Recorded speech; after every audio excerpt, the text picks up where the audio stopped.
Hi guys, I have Molly here with me today, and we're going to be going over general liability insurance for your grooming business. This is super important to have. It's not auto insurance or anything, it is specific general liability. So it goes over stuff like if an animal were to run away from your shop, or horrible things like getting hit by a car, or if you cut the dog, or like if someone just tries to sue you for something that happened in your business. So it's super important to have. They typically run pretty cheap. Mine, I think in the past, has ranged anywhere from $50 to $75 a month. So it's really not that expensive, but it's super important to have. Especially you have to have your liability forms as well, which I'll be going over after the insurance companies. The types of insurance companies that I've had in the past, right now I have Chubb. It's CHUBB, and that's through my auto insurance as well, but it's separate from that. That covers everything. I think that that's the best one that I've had so far, and I think that it's like you can be anywhere to have it. I'm in the state of Arizona, and I don't think it's just an Arizona thing. I think you can have it everywhere. So that would be my number one suggestion. The one I've stayed with the longest because of price and the things that they have with them. And you can also add on like pet sitting insurance to that as well. So if you board dogs or watch dogs, they have that stuff that you can add on to that as well. Other really good insurance companies would be Pet Biz. It's the business insurance as well. That is a really good one. I've had that one in the past. Even State Farm has a really good program for that too. They tend to be a little bit cheaper. The Hartford through Governors is a great option. I would just call these places and get quotes from them to see which is, the cheapest option for you. But like I said, they all run pretty low. There's several options out there, so you have to make sure that you're choosing one that's right for your specific kind of business. If you have mobile, storefront, in-home grooming, and make sure you're asking what it includes. Being mobile, if a dog slips out of a leash and they're going to run into the street, that's the type of insurance that I want to have. I always use a slip lead so that doesn't happen, but you never know. Anything could go wrong at any given time, so it's important to have that kind of stuff, just in case anything were to go down. So yeah, Pet Biz and Chubb is probably my favorite. Travelers through Governor's Insurance. There are a handful out there, but those would be the ones that I would suggest to go through first. And then as far as the waiver goes, so I have a form that I have everybody sign before I groom their dogs. So I will go over that. So my release form is what I call it. My release form goes over a lot of things. I have it right here in front of me just so I don't forget. They sign this before every single appointment, and if they don't sign it, I don't groom their dog. So it goes over things. The first thing I have here is veterinary authorization and health problems. This paragraph just goes over, that grooming can expose hidden medical problems. So, if we're grooming and we're shaving really bad a dog and they end up having a hot spot, or maggots or fleas or something underneath the hair that the owner hasn't seen, then they can't blame us for that because they didn't see it. So it can expose hidden problems. Or say you're grooming a really old dog and then they start limping afterwards because they had to be groomed, and that can be stressful, and sometimes they have to stand, or whatever the case may be. So then they start limping when they get home for a couple hours. We don't want them calling us or taking their dog to the vet and making us pay a whole bunch of vet bills when, that wasn't our fault, because, we let them sit as much as possible. We want them to be comfortable. We are gentle. So it can expose these hidden problems, and it's important that the owner is aware of that. And it also states that I can seek veterinary care. So if something goes wrong and a dog starts having a seizure, I can rush the dog to the vet. Now, since I'm mobile, I would more so bring the dog to the door, and the owner can take the dog to the vet themselves, and maybe I can follow, or they can update me, or whatever the case may be. That might be something that's better for like a storefront where the owner is not on the premises. and you need to rush the dog to the vet. So you have that permission from them to take the dog to the vet. It does say in my release form that veterinary bills will be covered by the owner. I have that just as a precaution for myself because, you know, if someone tries to blame me for something and it wasn't my fault, I'm not going to pay for that. But, you know, obviously if I cut a dog and the dog has to go to the vet, of course I'm going to cover the bill or most of the bill, or, you know, depending on the case. But I do have that in there just as a precaution to save myself. Next, we're going to have the dangerous animals and use of muzzles. So that just goes over the fact that, you know, if their dog is being really aggressive, that they're okay with me muzzling the dog.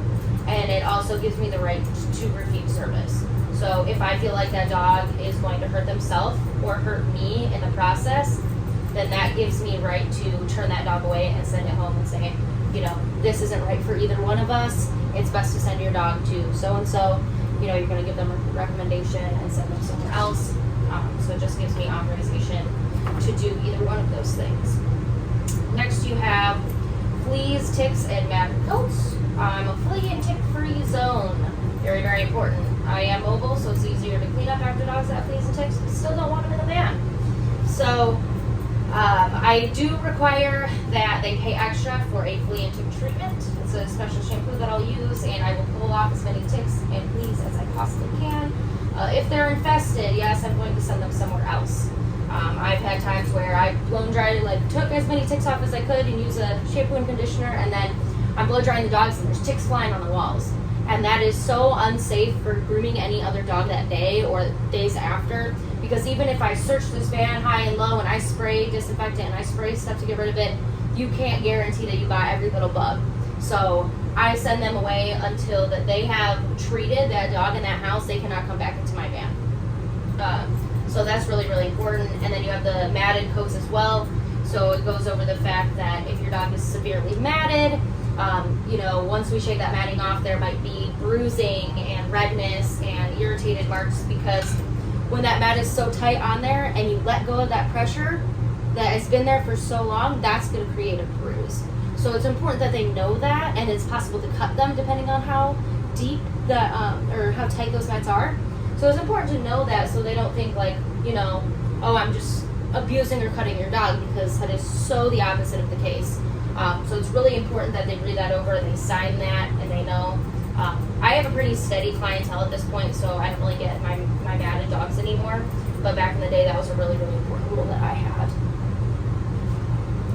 And then after that, no shows and payment. So that I do not offer refunds. If you don't like anything I did on the dog, you tell me, and then I will happily fix anything that I can.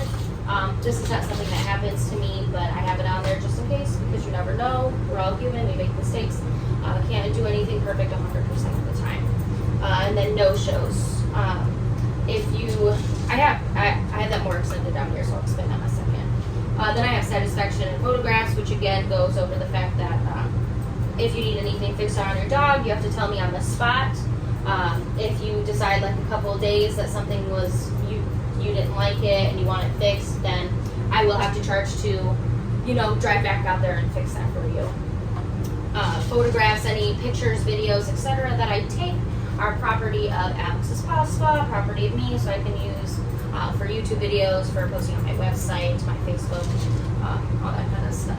So it's important. If you don't want pictures of your dog out there, then they have to make sure that they let me know so I don't do that.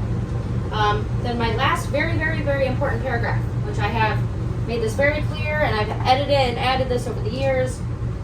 I need a minimum of 48 hours notice. If you're going to cancel, change your appointment, take less dogs off. So if you have 5 dogs scheduled, like if you own 5 dogs and then all of a sudden you want 3 of them groomed instead of 5, you have to give me 48 hours notice so I can fill your spot. Otherwise, I'm losing money that I use to pay my bills.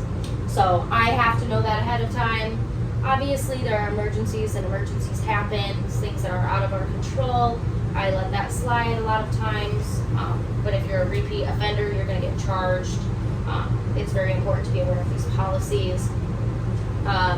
Then it says that you must be home during the estimated window of arrival time. So if I say, oh, I'm going to be here from 11:30 to 12, and then I get here at 11:30 and you're not home, and you're not going to be home till 11:45, well, then I'm going to leave and you're going to be fully charged. I do give 15 minutes. So you do have until 11:45 to show up, but anytime after that 15 minutes, you're now putting me behind schedule, and everyone else for that day is going to be behind schedule, and that's not fair to any of those clients or me. So respect our time. You know, it's important to have that rule because people will take advantage of it. As horrible as it is, they think it's arrival time for them, but it's not. It's for us. It's like how Cox gives you 4 hours. Well, I'm giving you 30 minutes. You know, you can stay home. It's really not that big of a deal. And I do require they stay home for the whole entire appointment. So cute. Unless otherwise noted by me. I do have people that give me a QR code to get in. If they're unable to be home, if they're loyal, trustworthy clients, then I will happily do that for them and they don't have to be there. But for the most part, I do require that they're home, especially if it's their first appointment ever. In case there's an emergency, in case I need to know information, in case of whatever the case may be, I need them to be home for at least that first appointment. Then it just says at the bottom that they've reviewed it and they authorize it. And then as far as charging goes, as I said, you know, if you're not home and I have to charge them, it says in here I can charge up to 100% of the grooming and travel fees. So say a dog is $100 and then one of those things go wrong, you cancel a dog, you're not home, you cancel last minute, I can charge you up to that $100. Do I always do that? No. You know, if it's your first time, I might not charge you anything, depending on how close it is to the appointment, of course. If it's your second or third time, I might charge 50%. Or if you've done it a whole bunch of times, I'm going to charge 100. There's so many factors that go into how much I'm going to charge at that time. But it says up to 100% because that saves me in case I do want to charge that full amount if it's necessary. So that's what's in my liability form. You can get a lawyer to make sure that everything is legal in your form. If you want to go to that extent, some people do, some people don't. But this will protect you. Get a liability form, get a release form. Extremely important, along with that general liability insurance. These things will save you, and they're super, super important to have. She just hanged out with me. Good girl. You're just sitting. Hanging out. That's it for today, guys. Make sure you click to subscribe, and let me know if there's anything else you want to see, and have an awesome day.